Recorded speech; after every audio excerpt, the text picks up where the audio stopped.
At this point, I'd like to bring up a real person, a success story. She's a former job seeker, been through our program, actually, completed all the modules in the course. One of the first people to do that.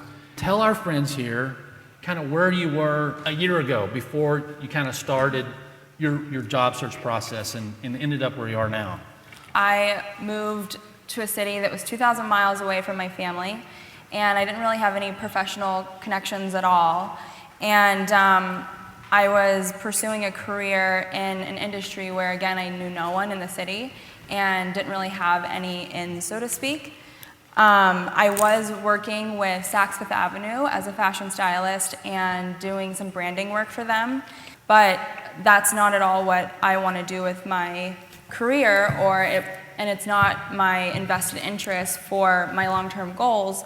We were talking about goals, and as a dad, when she's going through college, I want to be a theater major, and I want to be an art major. Oh my gosh, really? How are you going to get a job doing that?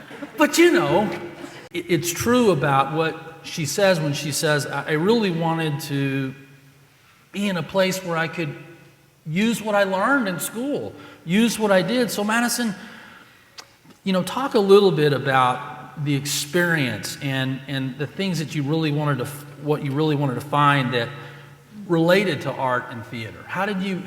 What were you thinking about with that?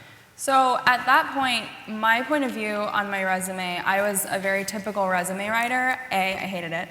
B, I didn't really know how to approach it or how to build out a job description. So I had all of this great experience. I went to Principia College, and I worked in a couple of different departments there, and I definitely partook in events on campus, and I did things outside during the summer as well. So I had all this great, rich experience that a college graduate should have, but to me it was a bunch of random information because I have a lot of different interests, and I see how they connect. Sorry about that. I see how they connect, but I don't always think that other people see how they connect. Don does a great job in our Life Launch course we've got a book that's called The Overnight Resume.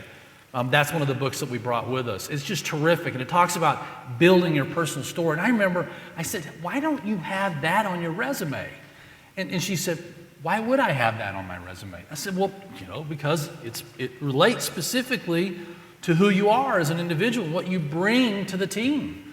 Tell folks a little bit about the qualities that you were looking for in a place. When I started seriously looking for a different job, I started thinking about the different qualities that I would want. I wanted to work for a company that really valued their employees and really invested in their people. I wanted to work somewhere that I could believe in what we were doing, and with a team of people that were not just my coworkers, but were also my friends. I also really wanted a community that valued diversity and had a global presence. Lastly, I love the creative side. I have a background in art and theater, but I love the business side, and I wanted to be able to marry the two together and really find a job that would allow me to execute both sides of what I like. Don talks about, and he explains the term called the hidden job market. In your experience, did you find this to be true? Did you find that there really is a hidden job market? At my company now, there is a thriving hidden job market community. Every time I'm getting coffee, every time I'm saying good morning to someone, they're like, oh, by the way, we're hiring at this thing. Do you know anyone? Oh, by the way, we have this new project coming up. If you know anyone, send me those emails. Send me a list of names. I think all companies do this because it's not just easier, but you want to be able to have people in your workplace that your team believes in and that they can appreciate and that would bring something to the table. There is 100% a hidden job market. So here comes that dreaded term, right? Networking, right? No one really likes that. And most people are so very uncomfortable with it. Madison has really learned some incredible skills that make it really natural. One of the most difficult things to do to get people to do is ask for referrals. How do you build credibility with those people out there that you need to? How do you identify those? So in Module 7, in interviewing with Life Launch, Don talks about practicing mock interviews. And he talks about doing it with a friend or doing it solo. You have to be able to communicate to people genuinely and sincerely. So, Madison, tell folks here about how important one-to-one connections have been in your job search. We were hosting an event, and one of our new clients was sitting in the chair. And so I was just talking with her, having a casual conversation and asking her about what brought her to Chicago and why she's here and what she does. And I found out that she is also interested in the arts and acting specifically. And I had asked her, where would be good first steps to start? And she immediately offered to actually call on my behalf to this internship. And I had just met her, and which is awesome. Then the next day, I called the internship facilitator, I suppose, and she booked me for an interview. I was actually on my way to Dallas. I had the interview in the train station after work, got the offer for the internship in that same conversation, and I spent 4 months working in a casting agency. I think this is specific to acting, but I think it's applicable to every internship, is that you really get to know what happens behind closed doors and what happens at the higher levels of conversation, which as a new person in the professional field, being able to learn through observation and learn through information distribution from your bosses and from the people that have been successfully executing exactly what you want to do is invaluable.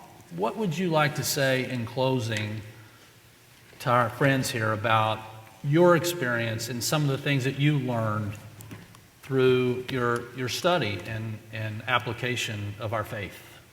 Some of the things that I came to learn about through Christian Science is really about ego and agenda and limitations. Through my job search, I realized that I needed to be able to let go of my agenda, my timeline, the things that you would typically ask for, the salary structure, vacation time, all of those specific things that you do need to know, and you absolutely should ask about them.